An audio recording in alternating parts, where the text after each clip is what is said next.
నిజాంపేట మండల కేంద్రంలో ప్రసిద్ధిగాంచిన పెండ్లి పోచమ్మ ఆలయానికి దుర్గామాత ఉత్సవ కమిటీ, గ్రామ కుల సంఘాలు, యువకుల ఆధ్వర్యంలో ఆలయ నిర్మాణానికి భూమి పూజ నిర్వహించారు. ఈ సందర్భంగా గ్రామ పురోహితులు వేలేటి లక్ష్మణ శాస్త్రి మాట్లాడుతూ, గ్రామంలో అతి ప్రాచీనమైనటువంటి పెళ్లి పోచమ్మ ఆలయం జీర్ణ వ్యవస్థలో ఉన్నందున దుర్గామాత ఉత్సవ కమిటీ, గ్రామ కమిటీ, కుల సంఘాలు, యువకుల సహాయ సహకారాలతో ఆలయ పునర్నిర్మాణానికి భూమి పూజ నిర్వహించామన్నారు. గ్రామంలో ప్రతి వివాహ శుభకార్యాలకు వచ్చి అమ్మవారిని దర్శించుకునే ఆలయం కాబట్టి గ్రామస్తుల సహకారంతో గుడి నిర్మాణ పనులను పూర్తి చేయాలన్నారు.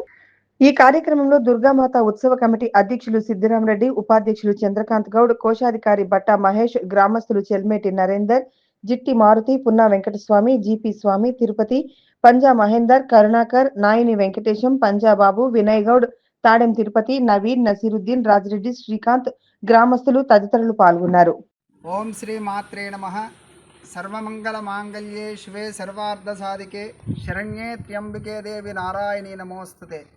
నిజాంపేట గ్రామంలో అతి ప్రాచీనమైనటువంటి పోచమ్మ తల్లి ఆలయం జీర్ణావస్థలో ఉన్నది కాబట్టి అన్ని కుల సంఘాలు, తర్వాత దుర్గా కమిటీ, గ్రామ కమిటీల ఆధ్వర్యంలో వారి సహాయ సహకారాలతో యువకులు, కమిటీ సభ్యులందరి చేత ఆలయాన్ని పునర్నిర్మించాలనేటటువంటి ఉద్దేశంతో శ్రావణ బహుళ దశమి ఈ రోజున భూమి పూజ చేయడం అనేది జరిగింది.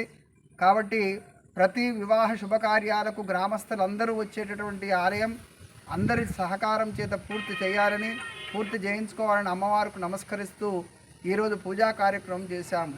జై జగదంబ, జై పోచమ్మ.